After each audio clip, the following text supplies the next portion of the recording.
Hey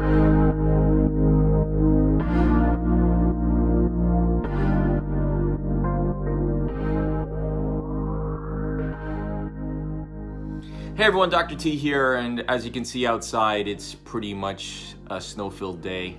School's out, businesses are closed, and so I'm spending part of my day doing some editing, and I gotta tell you, today was an incredible day. Just by editing the videos I made with my guest, Dr. Marie Holowaychuk, I feel much better, and you'll see why. It's a 4-part series. We met down at VMX, and she so kindly donated her time to do some videos with me, and so the first one's about burnout, and she starts talking about mindfulness and self-care, and then the following videos she breaks down mindfulness, she talks about self-care, and she talks about how to implement self-care not only for yourself but for your team. So enjoy them, they're phenomenal, especially for you healthcare providers of any field, whether it be human or veterinarian. It'll definitely help you.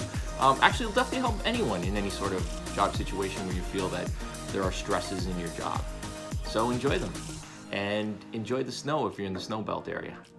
Roll intro.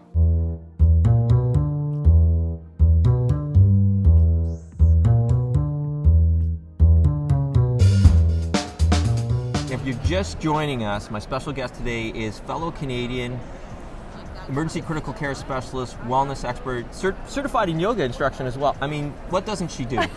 And you have to ski, right? Do you ski too? Cross country. There you go. So, I don't know. I'm going to say makes wonderful, fabulous knitting products too. I'm just going to say. Dr. Marie Holowaychuk is joining me. We've been talking about her life-changing events that happened as a practicing veterinarian that led her to concentrating on wellness. It's not just wellness for veterinarians. There's similarities between wellness for anyone, any medical profession. I think a lot of her concepts, I don't see how they will not help anyone, any professional. And one talk that she gave the other day that unfortunately I wasn't able to see, I think I was interviewing someone else at the time, was for mindfulness. We did talk about this on a show before, but let's get into what exactly is mindfulness. Yeah, so the title of that session was Mindfulness is a Superpower.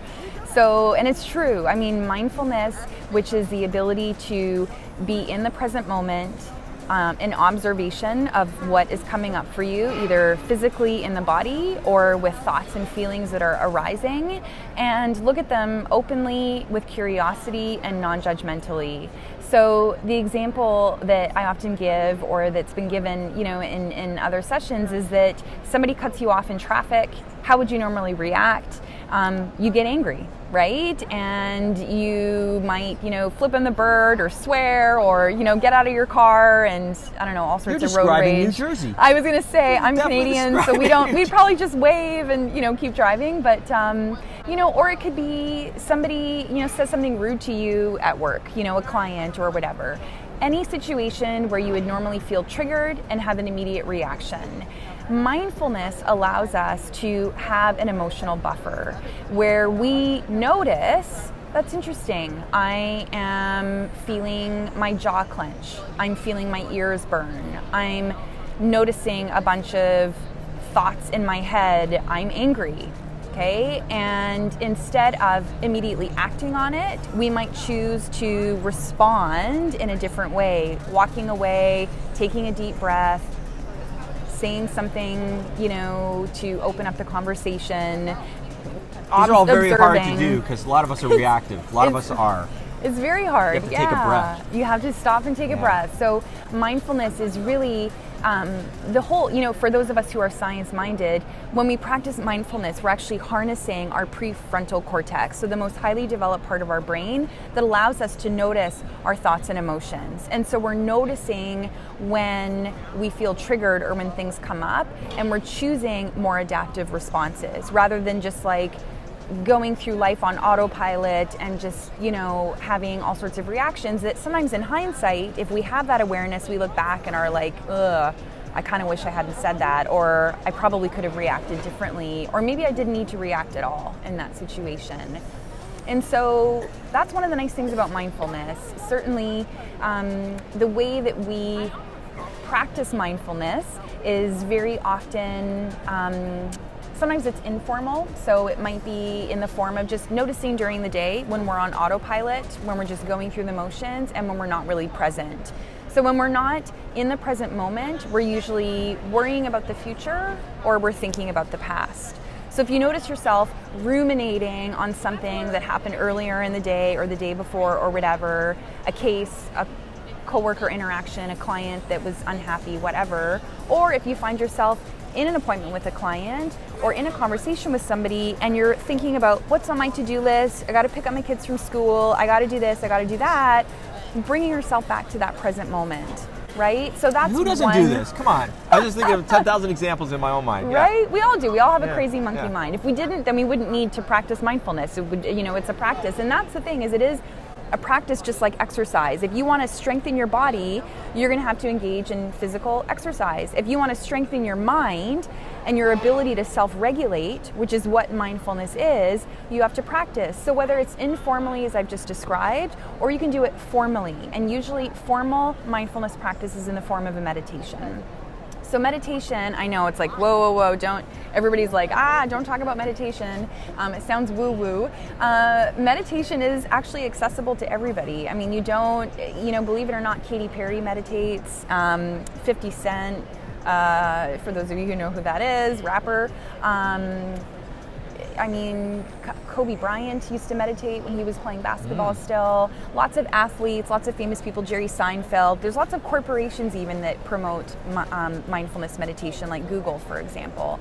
So what meditation involves is just anchoring your thoughts or your mind on a certain sensation or it can be a mantra, so it can be something you repeat over and over. It can be your breath. It can be the sensation of your breath moving in and out of your body.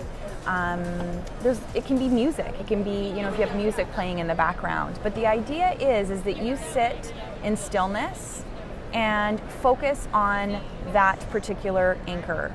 And for most people, it is the breath, because you can feel it moving into and out of your body, and you can even count it if you want. And every time your mind wanders to something else, what am I having for dinner? What I shouldn't have said that thing, to my coworker, or whatever it is. You just notice it. You don't judge it. You don't belittle yourself. You don't react to it. You just notice it, and then you bring your attention back to your anchor, which is your breath. And it just happens over and over. And every time you do it, it's like, you're curling your brain's bicep. Basically. Okay, 2 questions going through my mind. Totally. How long should you meditate per session? What is there a minimum time frame? That's a great question. I would say, so the short answer to that is yes. So just like with exercise, if you're going to want to see results, you're going to want to do it for a certain amount of time each day. Okay. Depends on how, what sort of exercise you're doing, but meditation is the same. So studies in people, they've done actually research studies where they've looked at the functionality of the prefrontal cortex, or they've looked at things like emotional regulation, memory integration, so how easily you can remember things.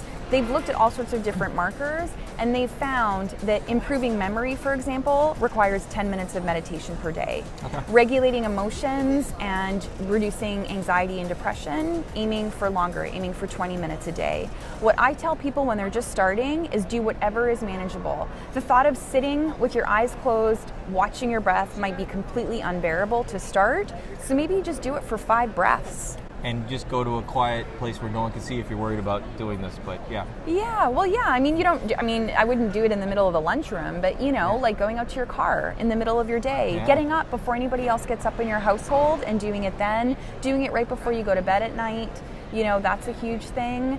Do it in a space where you feel safe, private, comfortable. People might just think you're taking a nap, just close your eyes and nobody needs to know, but People definitely huge. think I'm taking a nap. What was your second question? The second question had to do with it's so funny, when you were talking earlier, I would say majority of teams have reactive teams. I'm actually reactive. Yeah. I'm not gonna lie, I'm reactive. So what would be the best advice you would give? So it's very tough because some incident happens, whether it's a coworker, client, whatever, and you're in that moment and you want to. For me, I feel my face flush and my ears get red. Yes. That's what I feel. And so what would be the best advice for you to just take that moment to take that breath, just literally just stop and take a breath, or what would you? Yes. Yeah. Okay. Yeah. So there's actually an acronym sometimes people use. It's actually called STOP. Okay. STOP. Okay. So it's stop, take a breath, observe. So Okay. what's happening in this moment? Okay. Process and proceed. So Okay. you would decide the process and the proceed in that situation is, how do I need to respond in this situation? Do I need to respond at all? Maybe I just need to walk away. You can even say, can I get back, or I'm emotional right now, I want to talk about this later or something. Absolutely. Yeah. Okay. I will tell people, quite honestly, especially because, as an emergency and critical care Right. specialist, it's heated. I might have to deal with something else in that moment, or I might recognize I'm too emotionally charged in the situation to have a thoughtful and collegial conversation. So I might say, look, I'm not in an emotional state where I can have this discussion. Let's table this for later. Because remember, there's different parts of our brain. So we have our reptilian brain, which is like the least developed part of our brain. Okay. That's our fight or flight response. Okay. That's why we, in situations where we're stressed, we react. Boom. Because we're in survival mode, right? Yep. So then we have our limbic system, which is the next more developed. That's our emotional state. So that's where our emotions come up. The prefrontal cortex, which is what I've been talking about, is the most highly developed state. That's why as human beings, like animals can't analyze their feelings, but we can. Like as human beings, we can do that. When you're dealing with emotional situations, you want to be using your most highest reasoning state. You want to be accessing that prefrontal cortex where you can be open and objective and curious and thoughtful and express empathy.